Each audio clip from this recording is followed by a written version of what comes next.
তো এর আগের ভিডিওতে তো তোমাদের বলেই দিয়েছি, তো আমরা এসে মাত্র অন্য মেলায় যাব। তো এসে মাত্র আমরা এখন অন্য মেলায় যাচ্ছি, তো দক্ষিণকালী পুজো মেলা।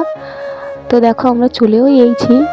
তো এখন মন্দিরটা তোমাদের ভালোভাবে দেখাবো। তো এবছর মন্দিরটা হেবি সুন্দর করেছিল, তো দেখাচ্ছি দেখো। তো মন্দিরের ভিতরটা দেখো কত সুন্দর করে সাজিয়েছে না।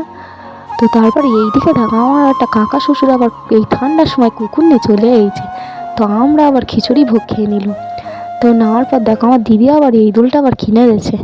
তো এখন আবার বাউল গান হচ্ছে অনুষ্ঠান। তো এখানটা আবার ঠাকুরটা যখন প্রবেশ করে তো ঠাকুরের সামনে বাজি ফাটানো হচ্ছে, তো কত সুন্দর লাগছে তাই না। তো বাজি ফাটানোর ভিডিওটা তো তাড়াতাড়ি দেবো।